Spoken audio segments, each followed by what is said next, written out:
சுத்திக்கிட்டே இருக்கு. சிவாய நம. திருச்சிற்றம்பலம்.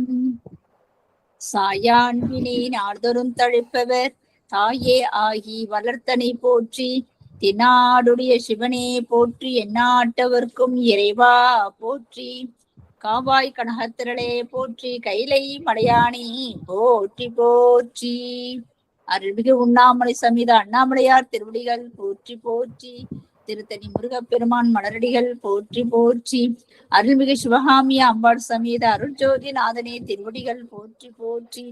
அனைத்து அடியார்களுக்கு திருவடி வணக்கம். நேற்று ஐயா குரு பூர்ணிமா, அதாவது குருவா இருக்கிறவங்க எல்லாருக்கும் நம்ம நமஸ்காரம் பண்ணணும். பொதுவா நம்ம குடும்பத்துல போட்டுட்டோம்.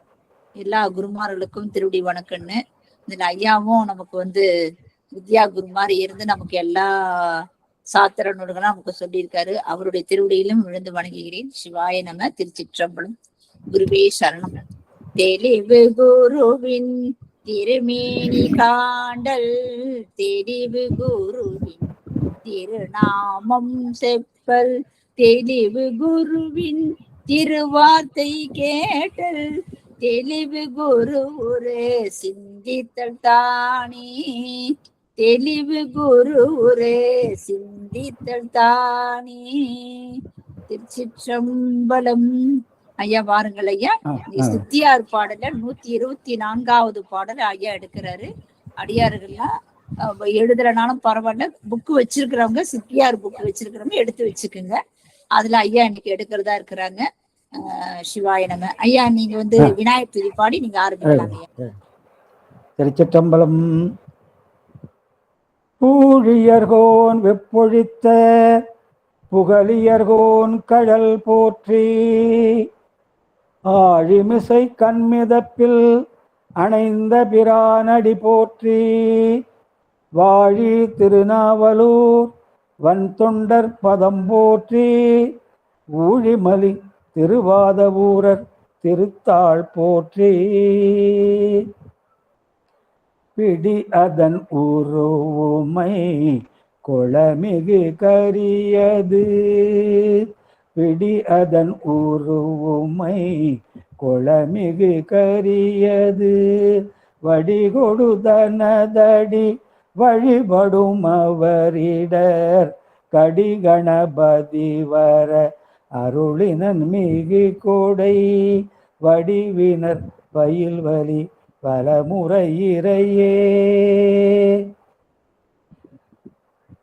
ஈராண்டில் சிவஞானம் பெற்றுயர்ந்த மெய்கண்டார் இணைத்தாள் போற்றி, நாராண்ட பல் அடியார்க்கு அருள் புரிந்த அருள் நந்தி நற்றாள் போற்றி, நீராண்ட கடந்தை நகர் மறைஞான சம்பந்தர் நிழற்றாள் போற்றி, சீராண்ட தில்லை நகர்வுமாபதியார் செம்பதுமத் திருத்தாள் போற்றி, கைலாய பரம்பரையில் சிவஞான போத நெறி காட்டும் வெண்ணை பயில் வாய்மை மெய்கண்டான் சந்ததிக்கோர் மெஞ்ஞான பானுவாகி, குயிலாரும் பொழில் திருவாவடுதுறைவாள் குரு நமச்சிவாய தேவன், சைலாதி மரபுடையோன் திருமரபு நீடூழி தழைகமாதோ,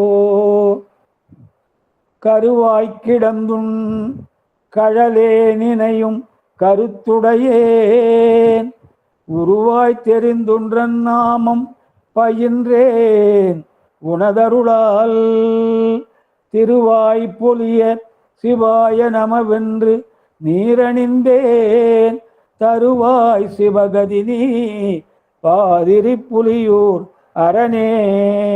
திருச்சிற்றம்பலம்.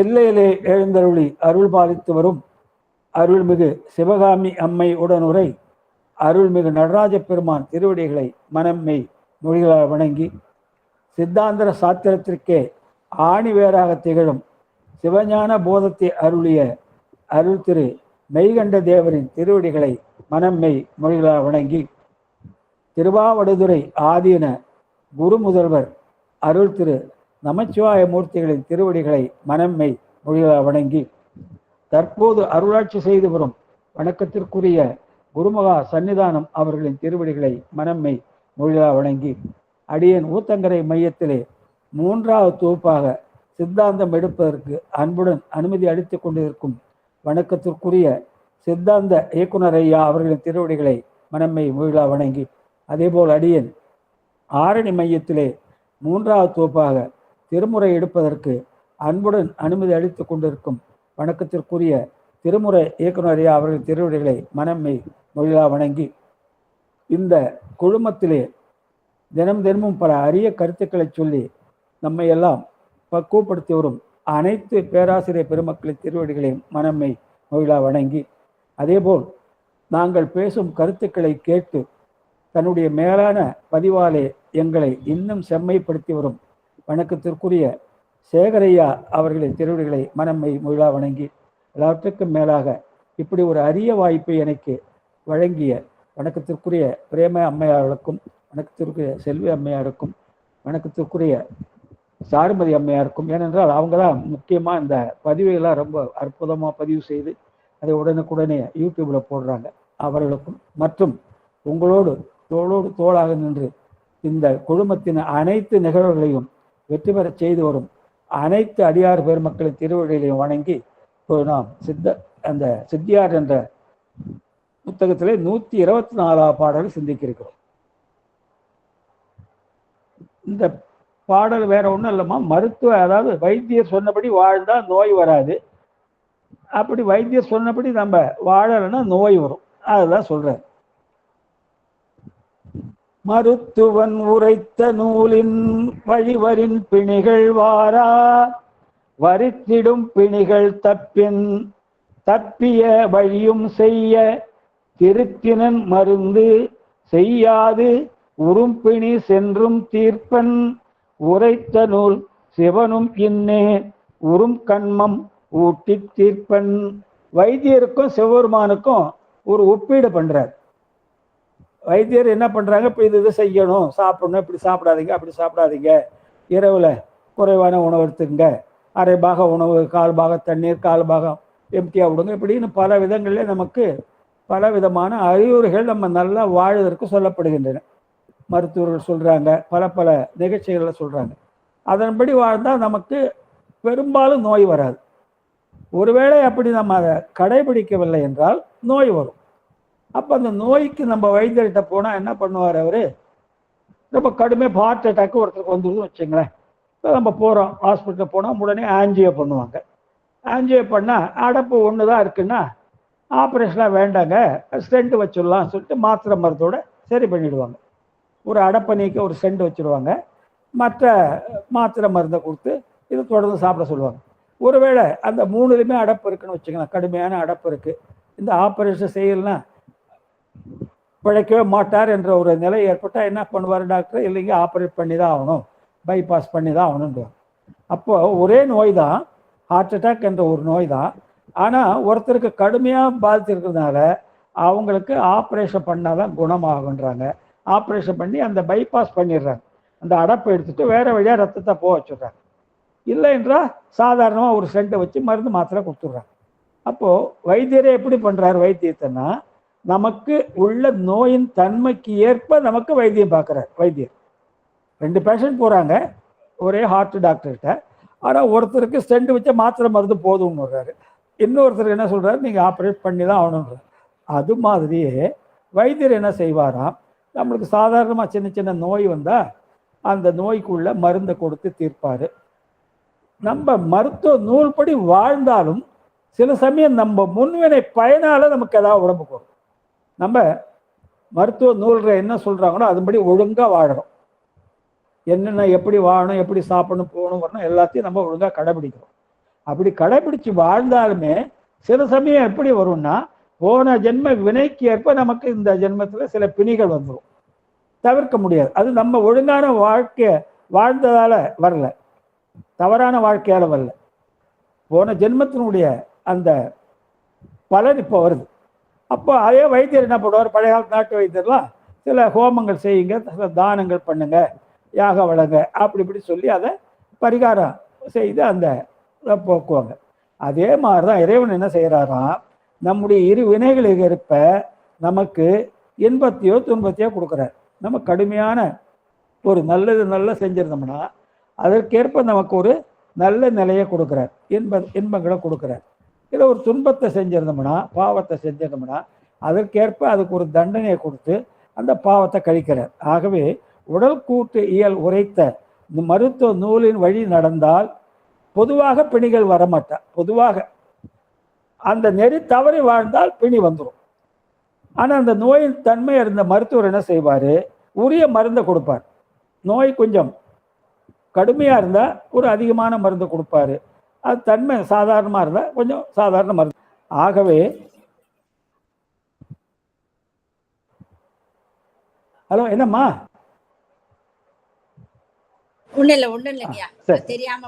பரவாயில்ல சரி. அப்படி இல்லைன்னா நம்ம முன் ஜென்ம வினைப்படி கூட நமக்கு அந்த உடல் நோய் வரும். அதுக்கு சில பரிகாரத்தை சொல்லி பண்ணிடுவார். அதே மாதிரிதான் இறைவன் என்ன செய்கிறாராம், வேத ஆகமங்கள் வழிப்படி நம்ம நடந்து வந்தோமானால் நமக்கு நல்லதே செய்வார். அந்த வேத ஆகமங்கள் வழி நடக்காம நம்ம ஏதாவது பாவம் செய்தால் அதற்குரிய துன்பத்தை கொடுப்பார். நம்ம நல்லபடி வாழ்ந்து வந்தால் அதுக்குரிய இன்பத்தை கொடுப்பார். எப்படி மருத்துவர் ஒரு லைட்டான நோய்க்கு ஏதாவது தர்றாரோ அந்த மாதிரி நம்ம நன்மையே செய்து வாழ்ந்து வந்தால், எந்தவித பாவமும் செய்தால் வாழ்ந்து வந்தால் நமக்கு ஒரு இன்பத்தை கொடுப்பாரு. இல்லை நம்ம ஒரு பாவம் செஞ்சுட்டோம்னா அதற்குரிய அந்த துன்பத்தை கொடுத்து அதை போக்குவார். ஆகவே புண்ணிய பாவங்களின் பயன் அனுபவித்தாதான் போகும். நம்ம செய்கிற புண்ணிய பாவங்கள் செய்யும்போது நல்வினை தீவினையா செய்கிறோம். செய்யும்போது நல்வினை தீவினை எப்படி செய்கிறோம், எண்ணம் சொல் செயல் மூன்றாலும் செய்கிறோம். ஒருத்தருக்கு மனதில் கெடுதல் நினைச்சா அது பாவம், வாயால் ஒருத்தருக்கு கெடுதல் சொன்னால் அது பாவம், உடம்பால் ஒருத்தர் அடித்தோம்னா அது பாவம். அதே மாதிரி மனதால் ஒருத்தருக்கு நல்லது நினச்சா அது புண்ணியம், வாயால் ஒரு நல்ல வார்த்தை சொன்னால் அது புண்ணியம், உடலால் ஒரு உபகாரம் செய்தால் புண்ணியம். அப்போ நம்ம வினைகளை எண்ணம் சொல் செயல் மூன்றாலும் செய்கிறோம். செய்யும்போது நம்மை அறிந்தோ அறியாமலோ நல்ல செயலும் செய்கிறோம், தீய செயலும் செய்கிறோம். அப்போ நல்ல செயல் செய்தால் பெருமான் என்ன பண்ணுறார், அதற்குரிய புண்ணியங்களை கொடுத்து அந்த நோயை போக்குறார். எப்படி அந்த நோய் வந்தால் மருந்து சாப்பிட்டாதான் போகும், அதே மாதிரி புண்ணியம் அந்த புண்ணிய பலனை அனுபவிச்சா புண்ணியம் கழிவிடும். அதே மாதிரி பாவமானது அந்த பாவத்தை நாம் அனுபவித்து முடித்து விட்டால் அந்த பாவம் போயிடும். ஆகவே மருத்துவர் மாதிரி ஒரு இறைவன் நம்ம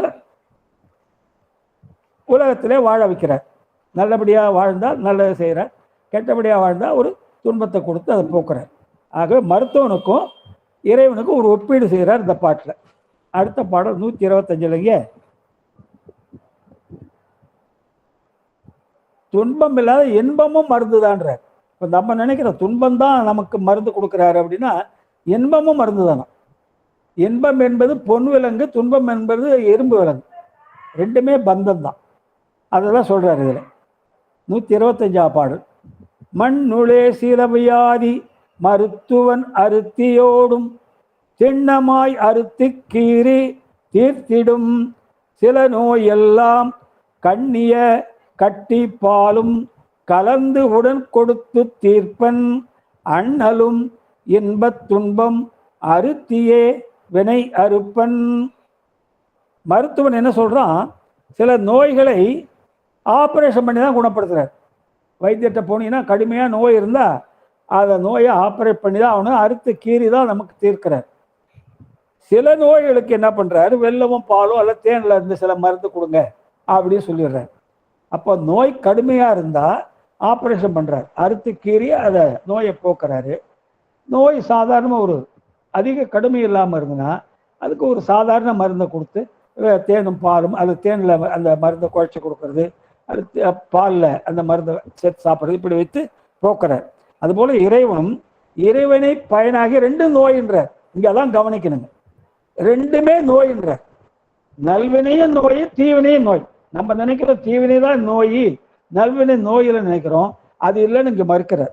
அதுபோல் இறைவனும் உயிர்களின் இறைவனை ஆகிய நோய்களை தீர்க்கும் போது வினைப்பயனுக்கு ஏற்றபடி அவற்றுக்கு இன்பத்தையோ அல்லது துன்பத்தையோ கொடுத்து நீக்குவான். நம்ம வினை பயன் எப்படி இருக்கோ, நல்ல வினை நம்ம நிறைய செஞ்சதோம்னா அதற்குரிய இன்ப சூழ்நிலையை நமக்கு சொர்க்கத்திலே கொடுப்பார். இல்லை ரொம்ப பாவம் செஞ்சோம்னா அதற்குரிய துன்ப சூழ்நிலையை நரகத்துல கொடுப்பார். ஆகவே இறைவன் வெறுப்பற்றவர். ஏன்னா அவருக்கு இவர் வேண்டியவர், அவர் வேண்டாதவர். இப்ப நம்மெல்லாம் சைவத்துல இருக்கும், சிந்தாந்த சாஸ்திரம் படிக்கிறோம், திருமுறை படிக்கிறோம், பக்தியிலே வாழ்ந்துட்டு இருக்கோம். அப்படின்னு பார்த்தா நம்ம எல்லாம் பெருமானுக்கு ரொம்ப வேண்டப்பட்டவர்கள் அர்த்தம். ஏனென்றால் அவருடைய என்னென்ன நூல்ல சொல்லியிருக்காரோ அதுபடி வாழ்ந்து வரும். திருமுறையில பாராயணம் பண்றோம், படிக்கிறோம், போறோம், சித்தாந்தம் படிக்கிறோம், எல்லாம் படிக்கிறோம். அப்ப இறைவன் வகுத்த வழிதான் நம்ம நடந்து வரும். அப்ப நான் எப்படி பார்த்தா நம்ம மேல இறைவனுக்கு என்ன இருக்கணுங்க? பெரிய இருக்கணும். ஐயோ இவங்கெல்லாம் நம்மை நோக்கி வந்து கொண்டிருக்கிறார்கள், நல்லதே செய்கிறார்கள், அப்ப இவங்களுக்கு நம்ம அடுத்த பிறவில ஒரு நல்லதை கொடுக்கணும்னு அவர் நினைக்க மாட்டார். அவர் ஒரு சாட்சி மாதிரி தான். வெறுப்பு அற்றவர். நம்ம மேல வேண்டியவங்க வேண்டாதவங்க கிடையாது. நம்மையும் ஒன்னாதான் பார்ப்பாரு. அதே சமயத்தில் ஒரு குலகாரம் தானே, அவனையும் ஒன்னாதான் பார்ப்பாரு. நம்ம செய்த நல்வினைக்கு ஒரு நல்ல சூழ்நிலை கொடுப்பாரு, அவன் செய்த துன்பத்துக்கு ஒரு துன்ப சூழ்நிலை கொடுப்பார். ஆகவே வினை பயனுக்கு ஏற்றபடி எப்படி வைத்தியன் நோய்க்கு ஏற்றபடி கடுமையான வைத்தியத்தையோ ஆபரேஷன் பண்ற மாதிரியோ அல்லது நோய் குறைவா இருந்தா ஒரு சாதாரண வைத்தியத்தையோ பண்றாரோ, அதே மாதிரி இறைவனும் நம்முடைய நோயின் வினை பயன் ஆகிய நோயின் தன்மைக்கு ஏற்ப நமக்கு இன்பத்தையோ துன்பத்தையோ கொடுத்து அந்த நோயை போக்குவாராம். இன்பம் என்பது அனுபவிச்சு முடிச்சா போயிடும். நம்ம செய்திருக்க இன்பத்துக்கு சொர்க்க லோகத்துல கொண்டு போய் விட்டுருவாரு. அங்க சில இன்பங்கள்லாம் இருக்கும், தேவலோக இன்பங்கள்லாம் இருக்கும். அதுக்குரிய பலனை அனுபவிச்சா அது கழிஞ்சிடும். அதே மாதிரி நரகத்துக்கு போனோம்னா நம்ம செய்ததுக்குரிய தண்டனை அங்க கொடுப்பார். அப்போ இந்த பாவம் கழிஞ்சிடும். ஆகவே உயிர்களுக்கு அதாவது வினைப்பயனுக்கு ஏற்பத்தான் அவரு வினைப்பயனு இன்பத்தையோ துன்பத்தையோ கொடுக்கிறாரு. அவர் உண்மையிலே வெறுப்பு அற்றவர். நம்ம நல்லது செய்யறதுனால நமக்கு நல்லது செய்ய வேண்டும் என்று நினைக்க மாட்டாரு. ஒருத்தர் கெட்டது செய்யறதுனால அவனுக்கு தண்டனை தர நினைக்க மாட்டார். ரெண்டுமே நோயிட்டாங்க. இன்பமும் நோய் தான், துன்பமும் நோய் தான் அப்படின்ட்டார். ஆகவே வைத்தியரை போல இறைவனும் அதற்கு உரிய அந்த வினைக்கு ஏற்ப அந்த மருந்தை கொடுத்து நம்ம போக்குவாருன்றார். அடுத்தது 26 126.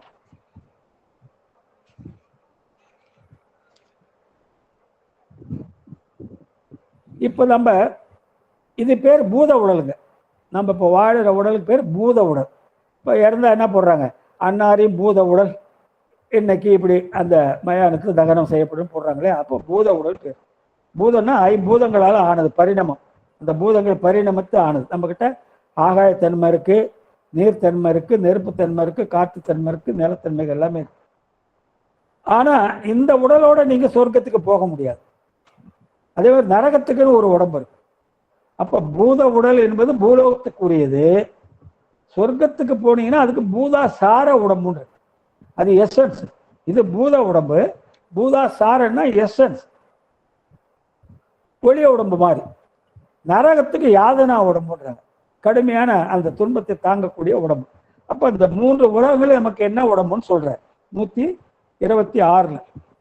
பூதனா சரீரம் போனால் புரியட்ட ரூபம் தானே, யாதனா சரீரம் ஆகி இன்ப துன்பங்கள் எல்லாம் நாதனார் ஆணை உய்க்க நரகுடு சுவர்க்கம் துய்த்து தீதிலா அணுவாய் யோனி சேர்ந்திடும் சீவன் எல்லாம்.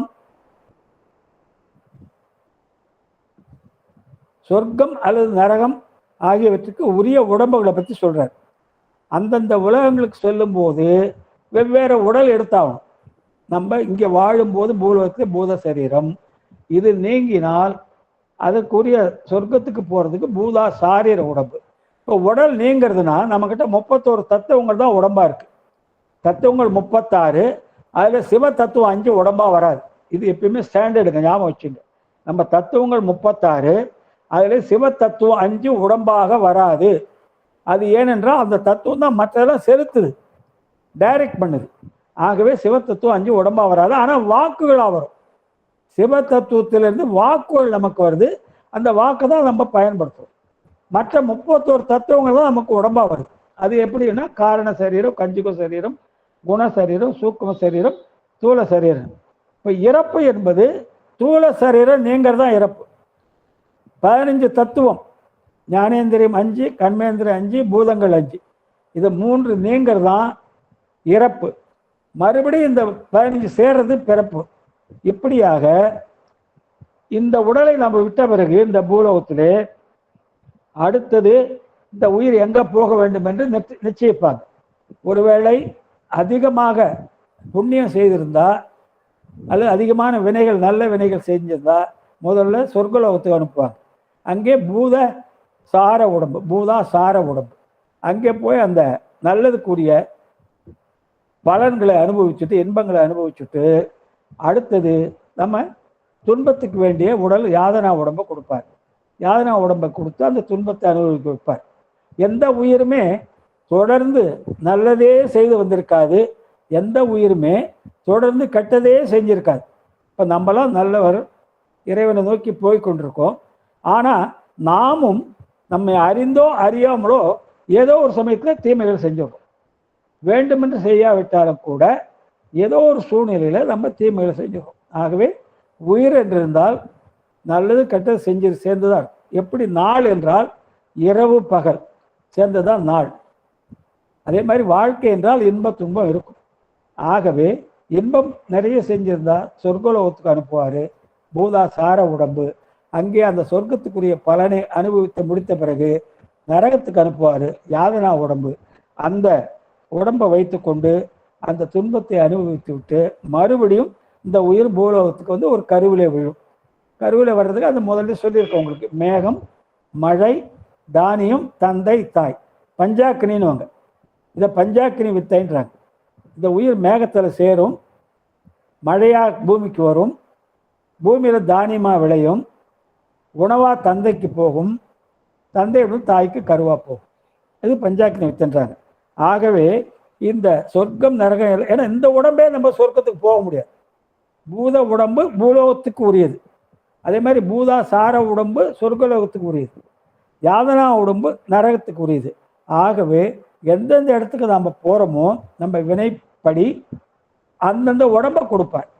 ஆகவே வேற இந்த ஒரே உடலை வச்சு நம்ம அங்கே அனுபவிக்க முடியாது.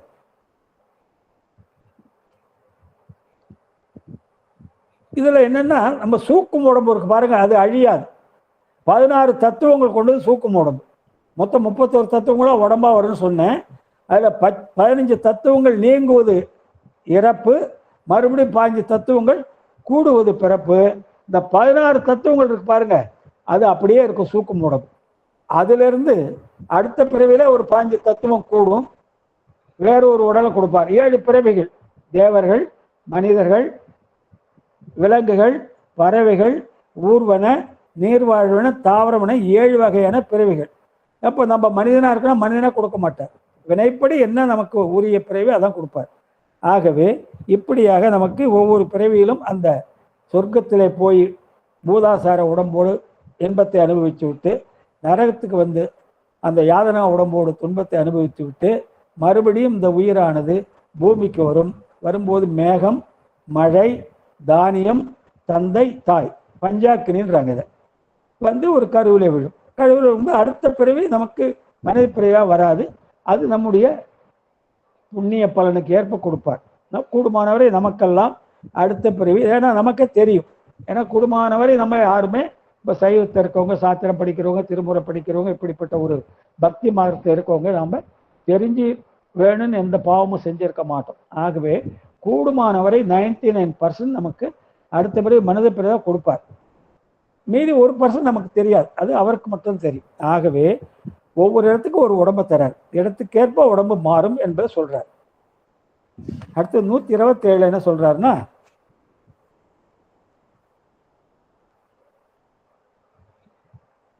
நம்ம நினைக்கிற மாதிரி ஒரு உடலை விட்டா உடனே அடுத்த உடம்பு கிடைக்காதுன்றார். இங்க பொதுவான விதி, ஒரு உடலை நீத்த பிறகு இந்த பூத உடல், இந்த உடல்ல இருந்து இந்த உயிர் போன பிறகு சொர்க்கத்துக்கு போகணும்னா நம்மளுக்கு பூதாசார உடம்பு கொடுப்பாரு, நரகத்துக்கு போகணும்னா யாதனா உடம்பு கொடுப்பாரு, மறுபடியும் பிறவியை கொடுப்பார். இதுதான் பொதுவான விதி. ஆனால் விதிவிலக்கு என்னன்னா, அப்படி நம்ம இந்த பிறவி முடிஞ்சதும் அடுத்தது இன்னொரு பிறவி எடுப்போம்னு நிச்சயம் இல்லை. அதுதான் சொல்றார்.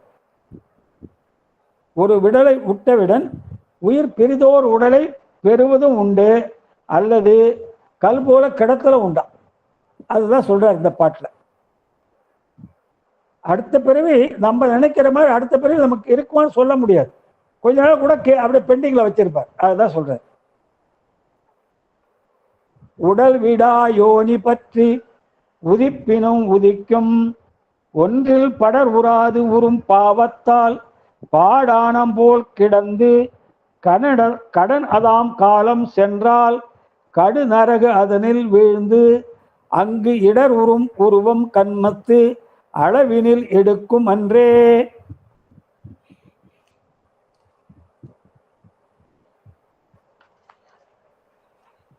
நம்ம செய்த வினைகளில் வன்மை மென்மைகளுக்கு ஏற்ப நமக்கு வேறு உடல் கொடுப்பாரு. நம்ம படித்தோம் போன பாடல்ல. இந்த பருவ உடம்பு விட்ட பிறகு ஒன்று பூதாசார உடம்பு அல்ல யாதனா உடம்பு எடுக்கும். இப்போ இங்கே என்ன சொல்றார், பருவ உடம்பு விட்ட பிறகு யாதனா உடம்பை எடுக்காமலே மற்றொரு பிறவை எடுக்கலாமா. நம்ம நினைக்கிறோம் இந்த உடல் போனது நமக்கு சொர்க்கத்துக்கு அனுப்புவாரு, நரகத்துக்கு அனுப்புவாரு, அப்புறம் தான் இன்னொரு பிறவை கொடுப்பாரு நினைக்கிறோம். ஆனா இங்க என்ன சொல்றாரு விதிவிலக்கா, இந்த உடல் முடிந்ததுமே இந்த உயிருக்கு உடனே இன்னொரு பிறவை எங்கேயோ கொடுப்பாராம். நம்ம நினைக்கிற மாதிரி சொர்க்கம் போயிட்டு நரகம் போயிட்டுலாம் திரும்பி வர வேண்டாம். இறைவன் நம்முடைய வினைப்படி உடனே என்ன பண்ணுவார், இந்த உடல் இருந்து ஒரு உயிர் போயிட்டுனா உடனே இந்த உலகத்திலே இன்னொரு உடலை கொடுப்பாராம். அல்லது யாதனா உடம்பை கொடுக்குறாரு வச்சுங்க, நம்ம பாவம் அதிகமா செஞ்சிருக்கோம், ஒரு யாதனா உடம்பை நரகத்தை கொடுக்குறாரு. அது முடிஞ்சு வந்தும் திரும்பி சொர்க்கம் போகும் நிலை இல்லையா, மறுபடியும் இன்னொரு யாதனா உடம்பு கொடுப்பாராம். ஏன்னா அவ்வளவு பாவம் செஞ்சிருப்போம், நிறைய பாவம் செஞ்சிருந்தோம், யாதனா உடம்பு கொடுப்பாரு. யாதனா உடம்பு முடிச்சுட்டா நம்ம பாவம் கரைஞ்சிரும் அர்த்தம் இல்லை, அது முடிஞ்சது மறுபடியும் இன்னும் ஒரு யாதனா உடம்பு கொடுப்பாரு. ஏனென்றால் பாவம் அவ்வளவு நிறைய இருக்குமா. அப்படி இருக்கும். சில வேளைகளில் இந்த உடலை விட்டு இந்த உயிர் நீங்கியதும் வேறு உடம்புல சேர்க்காம கல்லை போல ஒரு இடத்துல நிறுத்தி வச்சுருவாராம், ரெஸ்ட் கொடுப்பார். பாடானம்னா கல். ஆனா கல்லுனா கல் என்ற பிறவி இல்லை. ஆனா மாணிக்க வாசகர் இதை ஒரு பிறவியா பாடுறார். கல்லாய் மனிதராய் பையாய் கணங்களாய் என்றார் மாணிக்க வாசகர் சிவபுராணத்தை. கல்லை ஒரு பிறவியா பாடுறார். ஆனா இங்க சொல்றது கல் என்ற பிறவி இல்லை, கல்லை போல அசைவற்று கொஞ்ச காலத்துக்கு அப்படியே கிடக்கும். ஒரு கல்லை ஒரு இடத்துல போட்டு வச்சிங்கன்னா அந்த கல்லை நீங்க ஒரு 5 வருஷம் அந்த இடத்துல போய் ஒன்றும் செய்யலன்னு வச்சுங்க, அந்த கல் 5 ஆண்டு ஆனாலும் அந்த கல் அங்கேயே தான் இருக்கும். அதே மாதிரி நமக்கு என்ன பண்ணுவாராம், சில பாவத்தையோ இன்பத்தையோ அனுபவிச்ச பிறகு கல் மாதிரி போட்டு வச்சுருவாராம். கொஞ்ச காலம் அது பாடான்னா கல் போல கிடக்கும். அந்த காலம் கழிந்த பிறகு மறுபடியும் சொர்க்கத்துக்கோ நரகத்துக்கோ அனுப்புவாராம்.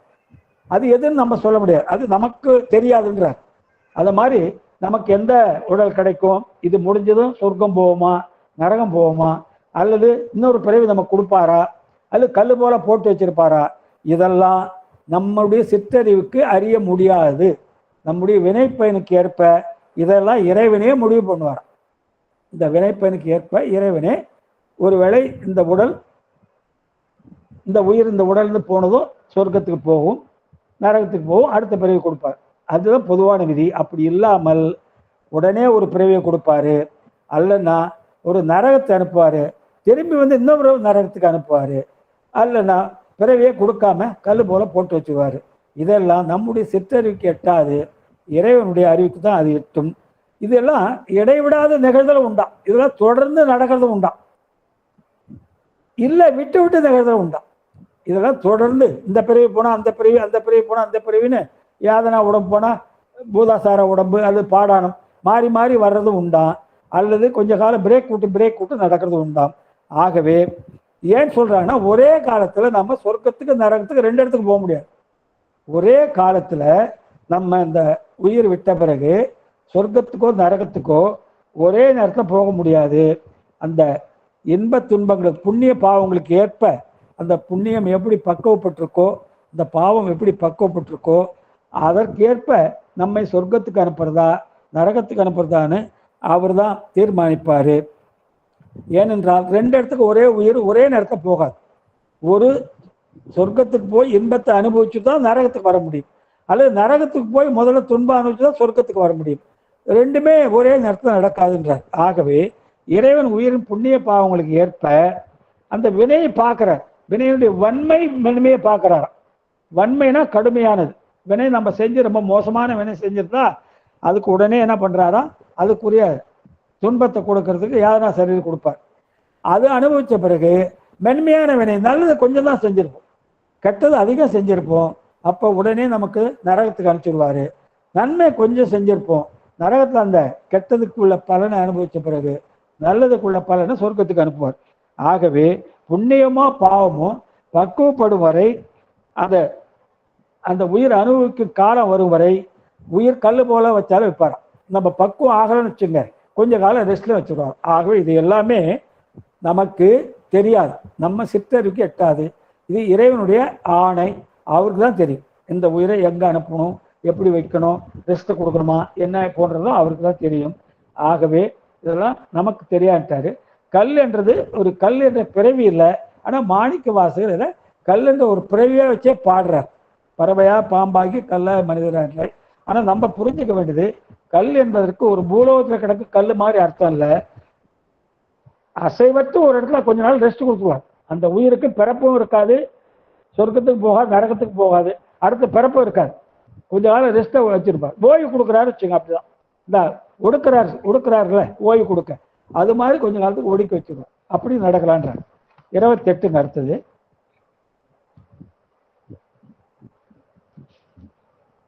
இதுல என்ன சொல்றாருன்னா, இந்த உடல் எப்படி உதாரணம் சொல்றாரு.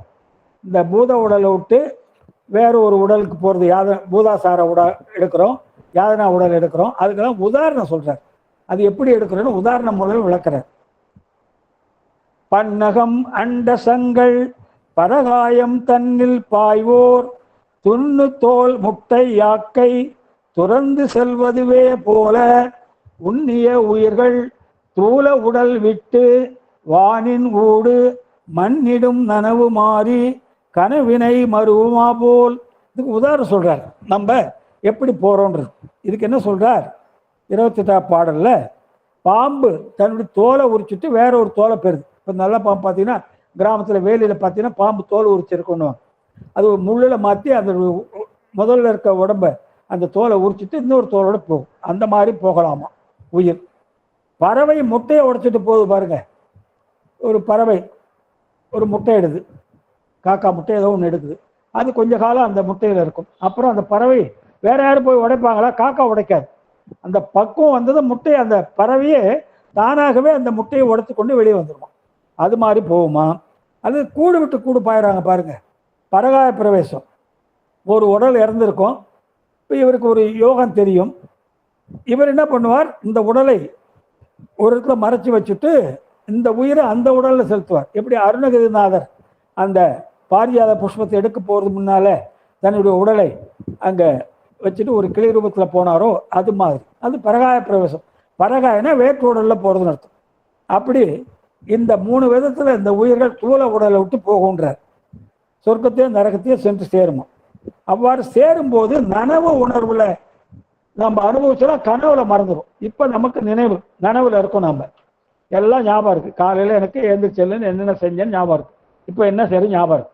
இரவு நான் படுக்க போறேன், 10 மணிக்கு மேல படுத்து 11 மணிக்கு கனவு வந்துடும். இப்ப கனவுல நான் வேற ஒரு நிகழ்ச்சியை காண்றேன்.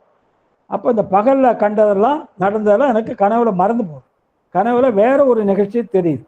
அதுபோல இந்த உயிர் ஒரு உடலை விட்டதும் மறந்துருன்றார், எல்லாம் மறந்துடுறார். அதுக்கு என்ன உதாரணம் சொல்றாரு, பாம்பு தோல் இருத்தல் என்ற ஓமை எதுக்கு சொல்றாருன்னா, இந்த உயிரானது ஒரு பரு உடலை விட்டு வேறு ஒரு பரு உடலை, அதாவது இப்ப இருக்கிறது பூத உடல், இந்த பரு உடலை விட்டு பூதாசாரம் என்ற பரு உடல் அல்லது யாதனா என்ற பரு உடல்.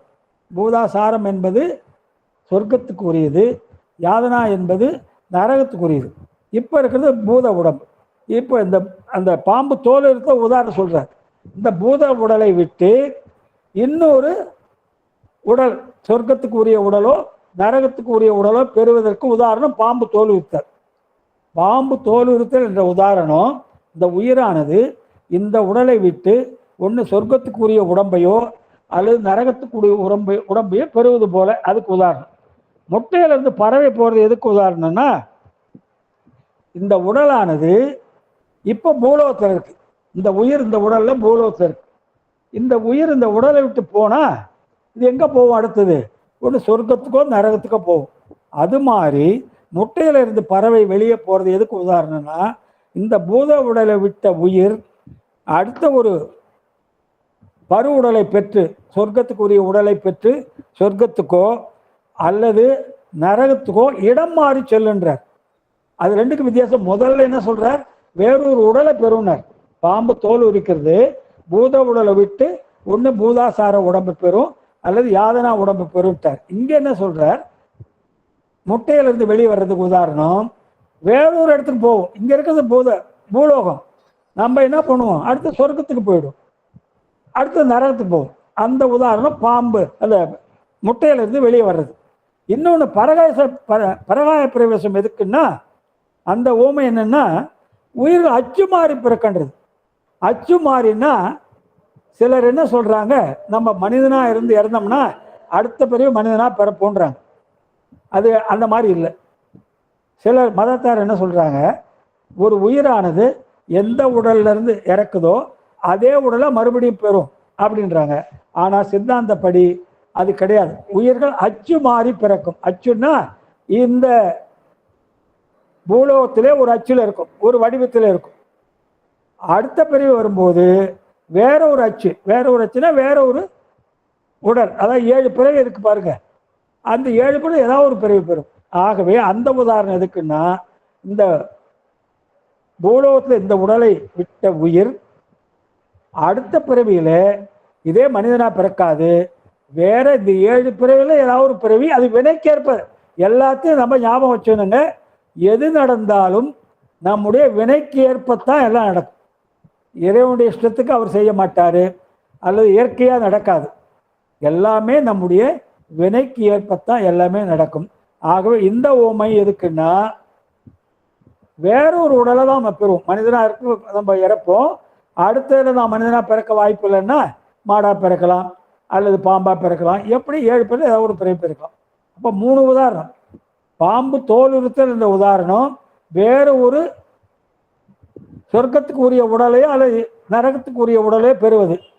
முட்டையிலிருந்து வெளியே வர்றது, நம்ம இந்த உலகத்தை விட்டு இடம் மாறி செல்றோம். பூலோகத்தை விட்டு நம்ம சொர்க்கத்துக்கு மேலுலகத்துக்கும் நரகத்துக்கு கீழே விட்டு இடம் மாறி செல்றோம்.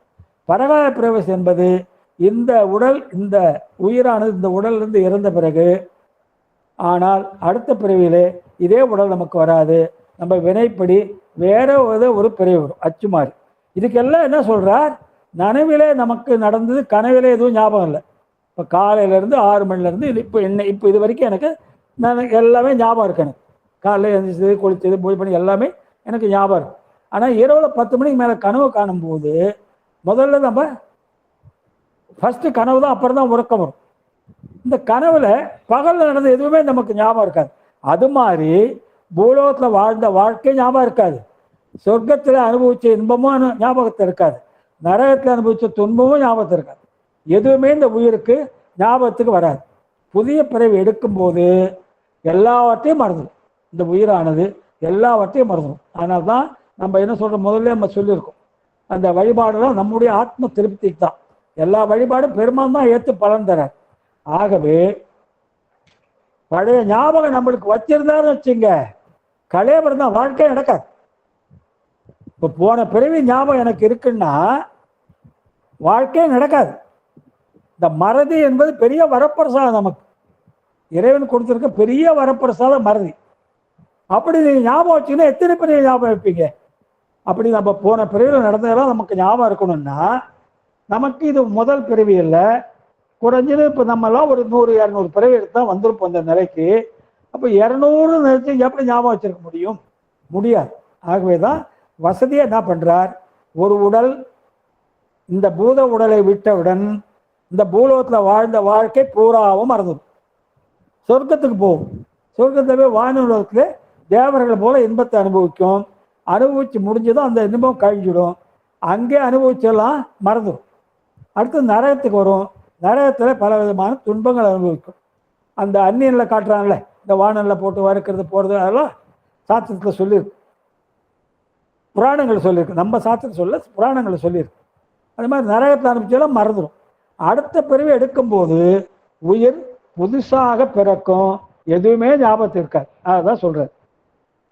பன்னகன்னா பாம்பு, அண்டசம்னா முட்டைங்க. உயிர் 4 விதமா தோன்று சொல்லிருக்கோம். உயிரானது 4 விதமா தோன்றும். முட்டையிலிருந்து தோன்றுவது, வேர்விலிருந்து தோன்றுவது, வேறு வித்திலிருந்து தோன்றது, கருப்பை. 4 விதம் தான் தோற்றம். உலகத்திலே எத்தனை பிறவி இருந்தாலும் 7 பிறவி இருக்குன்னு வச்சுங்க. இந்த 7 பிறவியில உள்ள உயிரினங்களும் 4 விதமாக தான் பிறப்பெடுக்கின்றன. ஒன்று முட்டையிலேருந்து வருது, ஒன்று வேர்வை. பேன்லாம் சொல்றீங்களா, தாய்மார்கள் தலையில அந்த அழுக்கு பிடிச்சா பேனா மாறிடுன்றாங்க. அதெல்லாம் உயிரினம் தான். வேர்வையிலிருந்து உயிரினம் தோன்றுன்றாங்க. வேறு விதையை ஒரு விதையை நட்டு வச்சிங்கன்னா மேல் நோக்கி வளரும், ஒரு பதியம் போட்டிங்கன்னா மேல் நோக்கி வளரும். அப்போ வேறு. அடுத்து கருப்பை, மனிதர்கள், ஆடு, மாடு, இப்படி 4 விதமாக பிறப்பு இருக்கு. 7 வித பிறவிகள். தேவர்கள், மனிதர்கள். தேவர்களும் உயிர் வர்க்கம் தாங்க. அதனால தான் தேவர்களை முதல்ல வைக்கிறாங்க. தேவர்களும் புண்ணிய மிகுதியால கொஞ்சம் அதிக புண்ணியம் செய்தவங்க, அவங்களுக்கு அந்த பிறவியை கொடுத்திருக்கார். அவங்களும் உயிர் வர்க்கம் தான். இன்னும் சொல்ல போனால் பெருமான் மட்டும்தான் பிறப்பிறப்பு இல்லாதவர், என்றும் உள்ளவர். நம்ம சொல்லுங்க, சிலப்பதிகாரம் சொல்லுது, சமண காப்பியம். அது சிலப்பதிகாரம் சமண நூல். அதுல என்ன சொல்லிருக்கு, நம்ம சிவனை பத்தி பிறவா யாக்கை பெரியோன்னு சொல்லு. சமண காப்பியம் நமக்கு மாறுதலா உள்ளது. நம்ம சைவத்தை பழித்து வருது. அவங்க பல விதமா நம்மளை எழுத்தெல்லாம் பேசியிருக்காங்க. ஆனா அப்படிப்பட்ட சமண காப்பியம் கூட நம்முடைய சிவனை பற்றி சொல்லும்போது பிறவா யாக்கை பெரியோன்னு சொல்லும். இப்ப பெருமான் மட்டும்தான் பிறப்பு இறப்பு இல்லாதவர். மற்ற உயிரினங்கள் எல்லாமே உங்களுக்கு உயிர் வர்க்கம்தான். ஆகவே 4 விதமா பிறவி எடுக்கிறோம். 7 வகை பிறவிகள் வருது. அடுத்து 129 என்ன சொல்றார், கண்மத்தை பத்தி சொல்றார். 129ல கண்மம், நம்ம இருவினை என்பது எப்படின்னு சொல்றார்.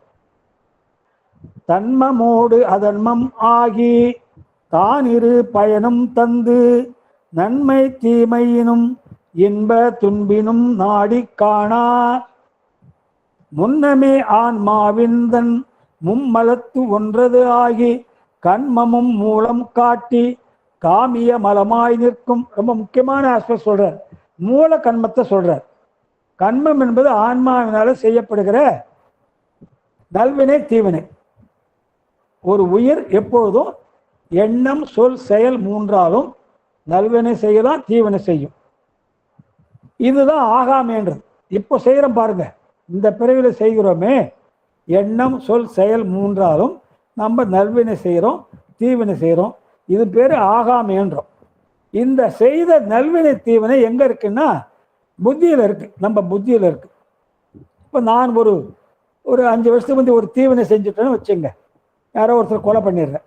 அப்போ 2 பேருக்கு தெரியாது. யாருக்கும் தெரியாம நான் அந்த கொலையை பண்ணியிருந்தா கூட அது யாருக்கு தெரியும்? 2 பேருக்கு தெரியும். ஒன்று எனக்கு தெரியும், இந்நேரம் இந்த நாள்ல கொலை பண்ணேன். இன்னொன்று கடவுளுக்கு தெரியும். அப்போ நம்ம செய்த நல்வினை தீவினை எங்க இருக்குன்னா புத்தியில இருக்கும். அதனாலதான் நம்ம என்ன சொல்றோம், 10 வருஷம் கழிச்சு ஒரு நிகழ்ச்சியை கேட்டா கூட ஆமா ஆமா நான் 10 வருஷம் முந்தி அவர் அங்க பார்த்துருக்கேன், இப்படி நடந்துன்னு சொல்றோம். எப்படி சொல்றோம்னா அந்த புத்தியில ஞாபகத்துல இருந்து எடுத்து சொல்றோம். அப்போ புத்தியில போய் பற்றுக்கூடா கொண்டு அங்க உட்காந்துரும். அது புண்ணிய பாவமா மாறிடும். நம்ம செய்யும் போது நல்வினை தீவினை புத்தியில போகும்போது என்ன ஆகும், நல்வினை புண்ணியமா மாறும், தீவினை பாவமா மாறும். இறக்குற வரைக்கும் புத்தியில இருக்கும். இந்த உயிர் உடலை விட்டு போனதும் இந்த உயிரோடு மாயைக்கு போயிடும். நம்ம செஞ்ச நல்வினை தீவினை புண்ணிய பாவமா இருக்கு புத்தியில இருக்கிறது. இந்த உடலை விட்டு உயிர் போன பிறகு மாயையில போய் அங்க ஸ்டோரேஜ்ல இருந்துடும். அதான் சஞ்சிதம்ன்றோம். சஞ்சிதம்னா மூட்டைன்னு பேர், பெரிய மூட்டைன்னு பேர். அங்க போய் கிடக்கும். அடுத்த பிறகு எடுக்கும்போது பெருமான சஞ்சயத்தை பூரா கொடுக்க மாட்டார் நமக்கு. சஞ்சயம் வந்து ஒரு 10 பிறகுகள் அனுபவிக்க வேண்டிய வினையா இருக்கும். ஏன்னா நம்ம காலங்காலமா பல பிறகுகளை சேர்த்து வச்ச மூட்டை அங்க இருக்கு. அடுத்த பிறகு எல்லாத்தையும் தூக்கி நம்ம தள்ள வைக்க மாட்டார். அப்போ எவ்வளவு வினைகள் கொடுத்தால் அந்த உயிர் அந்த பிரிவில் பக்குவம் அடையுமோ, அல்லது எவ்வளவு வினைகள் கொடுத்தா அந்த உயிர் தாங்குமோ, அதற்கேற்ப சஞ்சீதத்திலிருந்து ஒரு சிறு பகுதியை பிராரத்தமாக எடுத்து அனுப்புவார். அதான் விதின்றோம், ஊழ் தலை விதின்றோம். இது மூணா நடக்குது.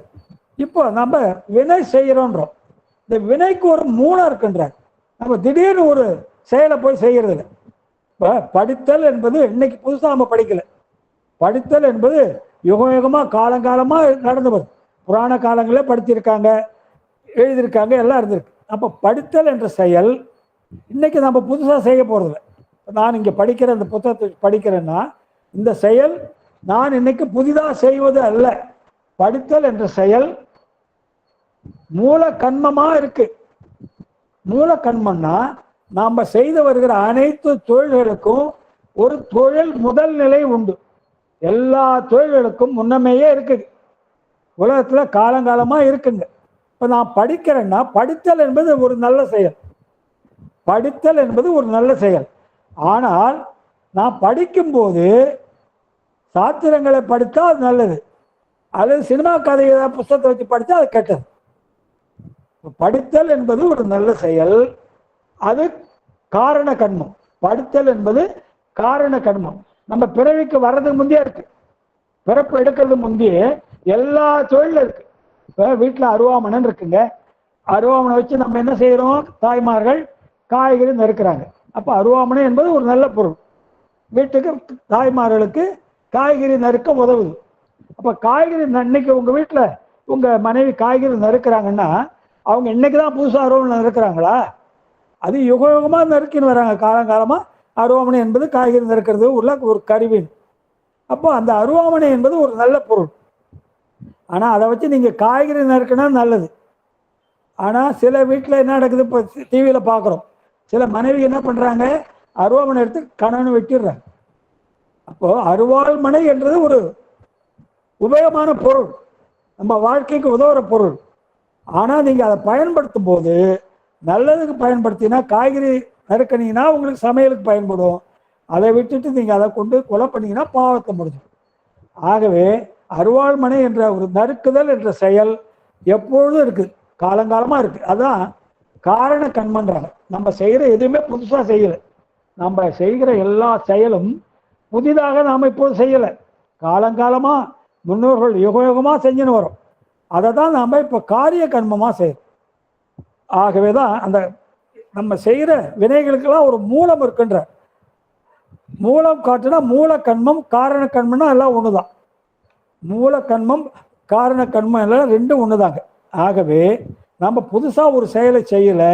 எல்லா செயல்களும் உலகத்தில் காலகாலமாக இருக்கின்றன. அந்த இருக்கிற செயல்களைத்தான் நாம் காரிய கண்மமாக செய்கிறோம். செய்யும் போது தீவினை நல்வினையாக முடிஞ்சு போகுது. ஆனால் அந்த செயல் ஒன்றும் தப்பானது இல்லை. படித்தல் என்ற செயல் நல்ல செயல். ஆனால் நான் சாத்திரத்தை படிக்கிறேனா அல்லது சினிமா புத்தகத்தை படிக்கிறானா என்பது நான் என்னுடைய செயலுக்கு ஏற்ப மாறும். நான் சாத்திர புக்கை படித்தா நான் படிக்கிறது நல்லது, அல்லது சினிமா புத்தகத்தை படித்தா நான் கெட்டது. ஆக படித்தல் என்பது நல்லதோ கெட்டதோ இல்லை, அது ஒரு நல்ல செயல். ஆனால் அதை செய்யும் போதே அது நல்லது கெட்டதாக மாறும். ஆகவே நம்ம செய்கிறது எல்லாத்துக்குமே ஒரு காரண கண்மம் இருக்குன்றார். அதான் மூல கண்மன்றார், மூலம் காட்டுன்றார். ஆகவே ஆணவம் மாயை போல இதுவும் அனாதின்றார். ஆணவம் நமக்கு அனாதி. அனாதினா எப்பொழுதும் உள்ளவைன்னு அர்த்தம், நம்மோடு எப்பொழுதும் இருக்கிறது. மாயை காரண மாயை காரிய மாயன்னு ரெண்டு இருக்குங்க. காரண மாயைனா ஆற்றல் வடிவிலே இருக்கும் உள்ள மாயை. காரிய மாயனா தனுகரண போன போகும், அது உடம்பு கருவிகள் உலகமா மாறும். அதே போல இந்த கண்மமும் மூல கண்மம் என்பது எப்பொழுதும் உள்ள செயல். அதை நம்ம செய்யும் போது நல்லதா செய்யறோம், அதை கெட்டதா செய்யறோம். அந்த செயல் என்ற வகையில அது நல்லது தான். ஒரு செயல் என்ற வகையில அது ஒன்றும் கெட்டதோ நல்லதோ இல்லை. ஆனால் அதை நம்ம இப்போ செய்கிறோம் பாருங்க, செய்யும் போது நல்லது கெட்டதா மாறி. ஆகவே நம்ம செய்கிற செயலெல்லாம் நம்ம புதுசாக எதுவுமே செய்யலை. நம்ம இப்போ செய்யும் போது அதை நல்லது கெட்டதாக செய்கிறோன்ற. ஆகவே காரண கண்மம் என்பது பிறவி எடுக்கிறதுக்கு முன்னாலே இருக்கு. காரிய கண்மம் என்பது பிறவி எடுத்த பிறகு செய்கிறோம். அதை தான் நம்ம நல்வினை தீவினையாக செய்கிறோம். ஆகவே எல்லா செயலுக்கும் அப்படி உண்டு. எல்லா செயலுமே செயல் என்ற வகையில் அது ஒன்றும் நல்லது கெட்டது கிடையாது. அது செய்யும் போது நம்முடைய விருப்ப வெறுப்பால செய்யும் போது அது நல்லதா மாறுது, கெட்டதா மாறுது. ஆகவே மூல கண்மம் காரண கண்மம் என்ற ஒரு உண்டு. அதை தான் நம்ம இப்போ செய்து வரன்ற. அடுத்து 130. இந்த வினை தொடர்ச்சியா வருதுன்றார். நமக்கு இந்த வினை என்பது தொடர்ச்சியா வருதுன்றார். அதுதான் சொல்றார். இரு வினை அனாதி ஆதி இயற்றலால் நுகர்வால் அந்தம் வருமலம் சார்ந்து மாயா உருவுகள் மருவி ஆர்த்து தருசெயல் முறைமையாலே தான் பல பேதம் காட்டி அருஅதாய் நின்று அரண் தன் ஆணையின் அமர்ந்து செல்லும். இந்த ஆகாமியும் ஆகிய நல்வினை தீவினை செய்யப்பட்டு அனுபவிக்கட்டு முடிஞ்சு அழிஞ்சிடும். நம்ம செய்கிற ஆகாமியம் என்ற இப்போது செய்கிற நல்வினை தீவினை இது செஞ்சதுமே அழிஞ்சிடும். இப்போ நாம் ஒரு செயல் செய்ய, நான் ஒரு புத்தகத்தை படிக்கிறேன்னா இந்த படித்து முடிஞ்சதுமே, இப்போ நான் படித்து முடிச்ச அந்த பாடலை அந்த செயல் அழிஞ்சு போச்சு அப்பயே. அதனுடைய பலன் தான் பின்னால் நமக்கு வருது. ஆகவே ஆகாமிய கர்மம் ஆதியம் அந்தம் உடையது. ஆகாமியன்னா தோற்றம் உண்டு, அழிவு உண்டு. தோற்றம் என்பது நம்ம செய்யும் போது நல்வினை தீவினையாக செய்கிறோம், அதனுடைய பலனை அனுபவிச்சும் போது அது முடிஞ்சு போகுது. அப்போ தோற்றம் நாசம் உண்டு. ஆனால் இது எப்படி இது வருதான், ஒரு ஆற்றுல தொடர்ந்து தண்ணீர் ஓடிக்கொண்டே இருக்கு. ஒரு ஆறு இருக்கு, நீங்கள் ஒரு இடத்துல போய் ஒரு குறிப்பிட்ட இடத்துல நிற்கிறீங்க, உங்களுக்கு எதிர்க்க தண்ணி ஓடுது இந்த ஆற்றுல. ஆனால் நீங்கள் பார்க்கிற இடத்துக்கு எதிர்க்க இடத்துல அந்த ஓடுற தண்ணீர் அங்கேயே அப்படியே இருக்கா, சேகனட்டா? அந்த தண்ணி வேற இடத்துக்கு போயிடுது, மறுபடியும் இன்னொரு தண்ணி இங்கே வந்துடுது. அதுபோன்று எப்படி ஒரு ஆற்றிலே நீரோட்டம் தொடர்ந்து இருந்து கொண்டே இருக்குதோ அதுபோன்று நாமும் வினைகளை தொடர்ந்து செய்து கொண்டே வருமா. அறிந்தோ அறியாமலோ நம்ம இந்த வினையை இடையராது ஓடும் ஆற்று நீர் போல தொன்று தொட்டு நம்ம இந்த வினைகளை செய்து கொண்டே வருமா. அப்புறம் இன்னொன்று என்ன சொல்றாங்க, ஒரு வினை அனுபவிச்சு முடியும் போது அதன் மேல் உள்ள விருப்பு வெறுப்பாலே நம்ம புதிய வினை செஞ்சிடறோம். இப்போ நம்ம ஒரு வினையை அனுபவிக்கிறோம், எனக்கு ஒரு இன்பமான சூழ்நிலை எனக்கு வருது, அதை நான் என்ன செய்யணும், இறைவன் பிரசாதமாக நினைச்சு அந்த இன்பத்தை அடக்கத்தோடு அனுபவிச்சிடணும்.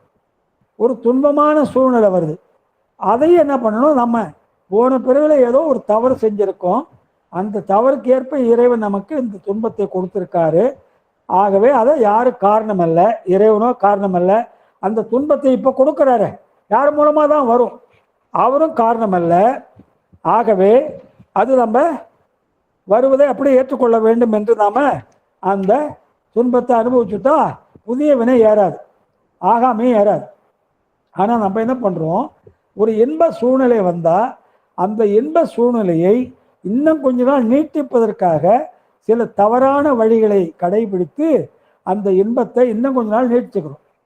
ஒரு துன்பம் வருது, அந்த துன்பம் இன்னைக்கு நாளைக்கு அனுபவிக்கணும், அல்ல ஒரு மாதம் அனுபவிக்கணும். நாம் என்ன பண்ணுறோம், ஒரு தவறான வழியை கடைபிடித்து அந்த துன்பத்தை உடனே போக்கிக் கொள்ளணும். அப்போ புதிய வினை வந்துடும். நம்ம அனுபவிக்கும் போது உள்ள விருப்பு வெறுப்பாலே நாம் அனுபவிக்கும் அந்த இன்ப சூழ்நிலையோ துன்ப சூழ்நிலையோ அதன் மேல் உள்ள விருப்பு வெறுப்பாலே நாம் புதிய தீவினை செஞ்சிடறோம். அதுதான் என்ன சொல்கிறாங்க, நாசோற்பத்தின்றாங்க. நாசம் ப்ளஸ் உற்பத்தி. ஒரு வினை நாசமாகும் போது இன்னொரு வினை உற்பத்தி ஆகிடும். நம்ம அறிந்தோ அறியாமலோ, சிலது அறிந்து செய்கிறோம், சில அறியாமலே தானாக வந்துடும். அப்போ இந்த வினையானது எப்படி வருதா, ஆற்றிலே தண்ணி ஓடுற மாதிரி நம்ம தொடர்ந்து வினைகளை ஒவ்வொரு வினாடி செய்து கொண்டு வருகிறோம்.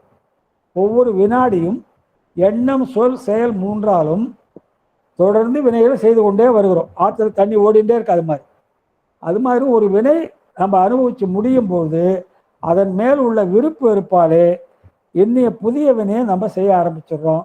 அது நாசம் ப்ளஸ் உற்பத்தி, நாசோற்பத்தின்றாங்க. ஆகவே இந்த ஆகாமிய மலம் என்பது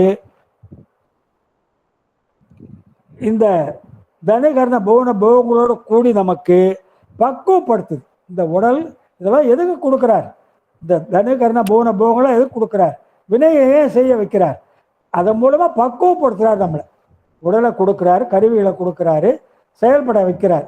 செயல்பட செயல்பட நம்ம பக்குவம் அடையிறோம். ஆகவே எல்லாமே நம்முடைய நன்மைக்கு தான், கொஞ்சம் கொஞ்சமாக முன்னேறி போகிறதுக்கு தான். இந்த இன்பத் துன்பங்கள் 3 விதமாக வரும்ன்றாங்க. நமக்கு வரக்கூடிய இன்பத் துன்பங்கள் 3 விதமாக வருமா. ஆதி தெய்வீகம் என்றால் சிறு தெய்வங்களாலே வர்றது, ஆதி பௌதீகம் என்றால் இயற்கை சீற்றங்களாலே வர்றது, ஆதி ஆன்மீகம் என்றால் உயிர்களால் வர்றது. ஆதி தெய்வீகம்னா சில சில தெய்வங்கள், இந்த துஷ்ட தேவதைகள் இருக்குன்னு வச்சுங்க, அதன் மூலமாக வர்றது நமக்கு இன்பம் துன்பம் வர்றது, அது ஆதி தெய்வீகம். ஆதி பௌதிகம்னா இப்போ நிலநடுக்கம், மழை, வெள்ளம், எரிமலை வெடிக்கிறது, இயற்கை சீற்றங்கள்.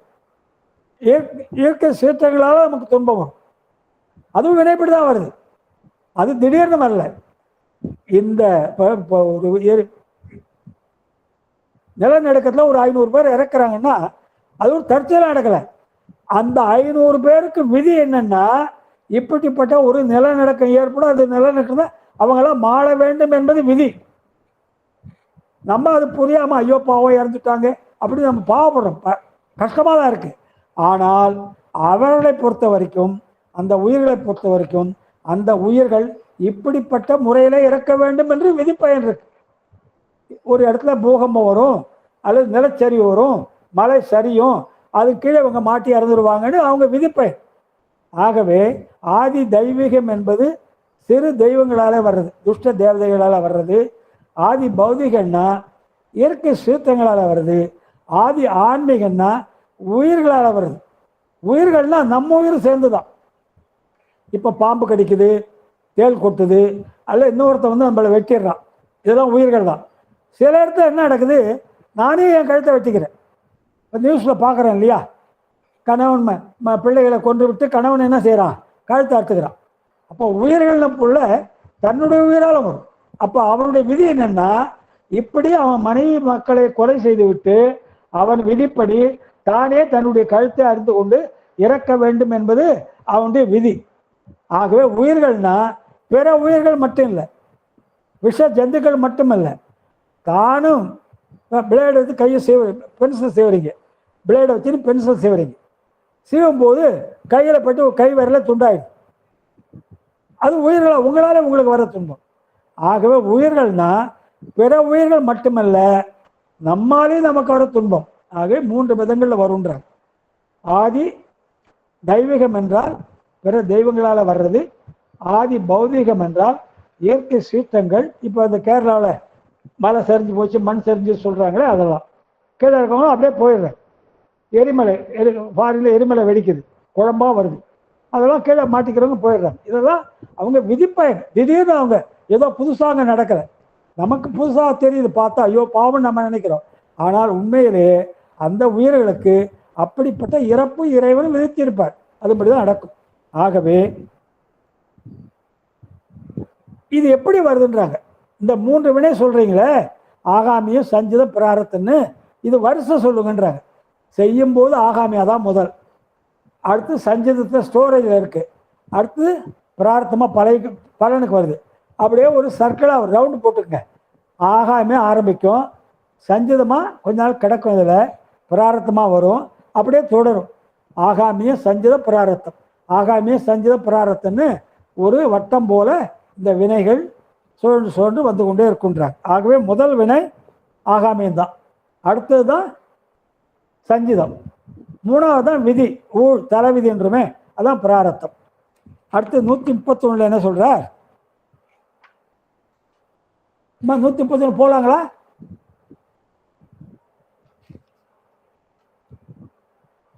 அம்மா 131 போலாமா?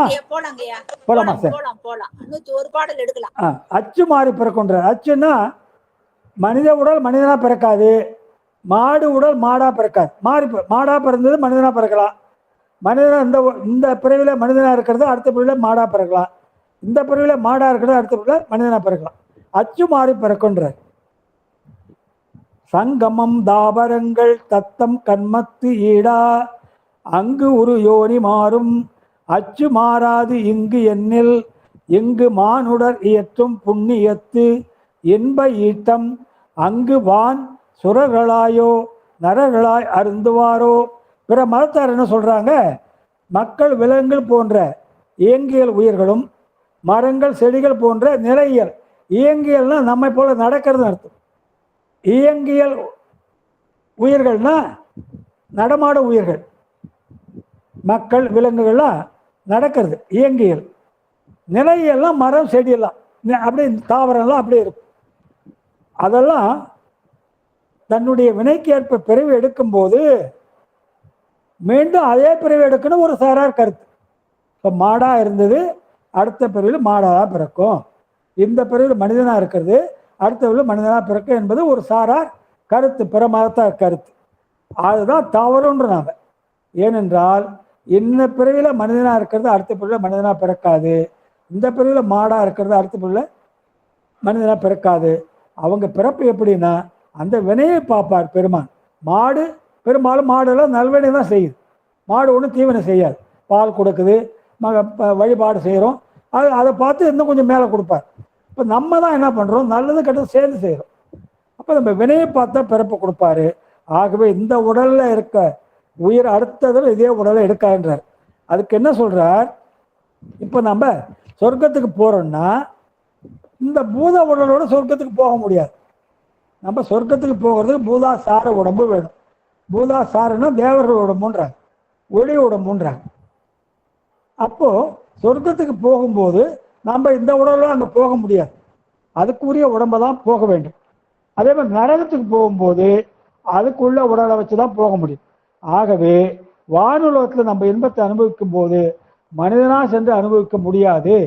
அதே மாதிரி நரகத்திலே போய் நம்ம துன்பத்தை அனுபவிக்கும் போது இந்த மனித உடலோடு அனுபவிக்க முடியாது. சொர்க்கம் அனுபவிச்சா உங்களுக்கு உடல் என்ன, பூதாசார உடல். நரகத்துக்கு போனீங்கன்னா உங்களுக்கு உடல் என்ன, யாதனா உடம்பு. அது மாதிரி அடுத்த பிறவி என்பது அந்த உயிர் செய்த புண்ணிய பாவத்துக்கு ஏற்ப அடுத்த பிறவி நமக்கு மாறுனா கொடுத்தாலும் கொடுக்கலாம், அல்லது பாவம் அதிகமாக செஞ்சிருந்தா வேறொரு பிறவி கொடுத்தாலும் கொடுக்கலாம். ஆகவே பிற மதத்தார் சொல்லுவது போல இந்த உயிர், இந்த உடலில் இருக்க உயிரானது அடுத்த பிரிவு எடுக்கும்போது மனிதனாக பிறக்க வாய்ப்பில்லை. ஒரு மாடில் இருக்க உயிரானது அடுத்த பிரிவு எடுக்கும்போது மாடாக பிறக்க வாய்ப்பில்லை, மாறியும் பிறக்கலாம். மாடாக இருக்கிறது மனிதனாக மாறி பிறக்கலாம், மனிதனாக இருக்க உயிர் மாடு உயிரில் சேரலாம். ஆகவே எல்லாமே நம்ம வினைக்கு ஏற்பதான் நடக்கும். அதுக்கு தான் உதாரணம் சொல்கிறாங்க. சொர்க்கத்துக்கு போனால் நீங்கள் பூதாசார உடம்பு, நரகத்துக்கு போனால் யாதனா உடம்பு. அந்த ரெண்டு இடத்துக்கு இந்த பூத உடம்பு செல்லாது. இந்த பூத உடம்பு இங்கே மட்டும்தான் செல்லும், பூலோகத்தில் மட்டும்தான் செல்லும். நரகத்துக்கு போனால் யாதனா உடம்பு, அங்கே போனால் பூதாசார உடம்பு அப்படின்ற. இன்னொன்று எடுத்துடலாமா? 132 போதுங்க. 131 பாடல் போதும். போதுங்களா? சரி, 24 எடுத்துரும். 4, 5, 6, 7, 8, 9, 10, 11, 8 பாட்டு ஓடி இருக்கு. ஆமா, அதுல ஒரு 6, இதுல ஒரு பாட்டு, 7 பாட்டு எடுத்திருக்கீங்க. ஆமா, போதுங்க. அது 1 மணி நேரம் 11 நிமிஷம் ஆயிடுச்சு. கொஞ்சம் ரெஸ்ட் எடுங்க. அடுத்த வாரம் நம்ம சிந்திக்கலாங்க. சரி, 132 வரணும். அடுத்து 132. ஆமா, 132 அடுத்து. ஆமா, சிவாய் நல்லா இருந்தீங்க. இன்னுமே நீங்க சொல்றது மகா மருத்துவன் யார்? நம்ம சிவபெருமான் தான். சிவபெருமான் தான். ஆமா, அந்த நோய்க்கு ஏற்றபடி மருந்து சில நோய்களுக்கு மருந்து கொடுப்பாங்க இல்லையா, அதுல எப்படி எல்லாம் கலந்து கொடுப்பான்றத ரொம்ப அழகா சொல்றீங்க. சில நோய்க்கெல்லாம் அறுவை சிகிச்சை செய்யணும், சில நோய்க்கெல்லாம் மருந்து அப்படின்னு சொல்லி அவன் தான் வைத்தியன் அப்படின்ட்டு அந்த பாடலை விளக்கம் நல்லா அருமையா தெரிஞ்சுக்கிட்டீங்க. நம்ம அப்புறம் இன்ப துன்பங்களை எப்படி நல்வினை தீவனை எல்லாம் இருக்கு இல்லையா, அது எப்படி எல்லாம் போக்கக்கூடியவன், அதுக்கு என்ன கர்ம நிலை எப்படி எல்லாம் போக்குறான் சிவபெருமான்ட்டு அதுக்கு நல்ல விளக்கம் சொன்னீங்க. அதாவது பொன் விலங்கு இரும்பு விலங்குன்றதுக்கு விளக்கம் எடுத்து அழகான முறையில இந்த பாடலுக்கு விளக்கம் கொடுத்தீங்க. அவருடைய கருணை தான் நமக்கு எல்லாமே அப்படின்றத அந்த பாடல் மூலியமா தெரிஞ்சுக்கிட்டீங்க. அப்புறம் அந்த பாவத்துல போக்கு முறைமை என்ன அப்படின்றத அடுத்த பாடல் மூலமா அந்த ஆதிவ தெய்வீகம் அப்படின்னா பௌதீகம், இதெல்லாம் ஆதி ஆன்மீகம் எப்படி எல்லாம் அந்த 3 வகையால நமக்கு வருகின்றது அப்படின்றத அந்த அழகா விளக்க. துன்பங்கள்லாம் அனாதியிலிருந்து வர்றது இல்ல அப்படின்றத அந்த கருத்தை எடுத்து ரொம்ப அழகா எடுத்து கொடுத்தீங்க. சிறப்பா இருந்தது அந்த பாடலுடைய விளக்கம். பதவரை மட்டும் கொஞ்சம் தயவு பண்ணி எழுதிக்க சொல்லுங்கம்மா.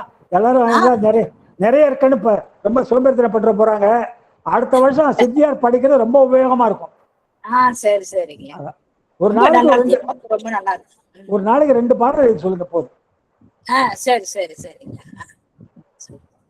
ரொம்ப சிறப்பா நீங்க வந்து ஒவ்வொரு பாடலையும் விளக்கம் வந்து அருமையா எடுத்தீங்க. 31 பாடல் விளக்கம், 131 பாடல் விளக்கம் எடுத்திருக்காரு ஐயா. அடியனுக்கு வந்து இது வரைக்கும் ஐயா வந்து போட்டுருக்கு பாத்தீங்கன்னா 201 பாடல் போட்டீங்கய்யா. அப்பா ஆமா, 201 பாடல் விளக்கம் போட்டிருக்காரு அடியனுக்கு. அது நம்ம எழுதணும். நான் 145 பாடல் மட்டும் கொடுத்துருக்கேன் நம்ம குழுமத்துல போட்டிருக்கேன். ஏன்னா 5 தான் அனுப்புறேன். அது எழுதினவர் கூட டைம் 2 3 நாள் டைம் கொடுத்து அப்புறம் அடுத்ததான் அனுப்புவேன். 145 பாடம்னா ஐயா வரல, இருந்தாலும் நம்ம அனுப்பிட்டு அடுத்த வாரத்துக்கு உபயோகப்படும், எழுதுறவங்க நேரம் கொடுக்கல எழுதுவீங்கன்னு சொல்லிட்டு அனுப்பிட்டேன். 145 பாடல் குழுமத்துல போட்டிருக்கேன். நீங்க எழுதுற அடியார்கள் எழுதிக்கலாம், இல்ல எழுத முடியாதுங்க காதால கேட்கறவங்க கேட்டுக்குங்க. சிவாயனங்க வாழ்த்து பாட்டு பாடி பிடிச்சு அடுத்த அடியாருக்கெல்லாம் வாய்ப்பு கொடுக்குறேன். நீங்களும் உங்களுடைய கருத்தெல்லாம் பகிர்ந்துக்கணும். சிவாயனம்.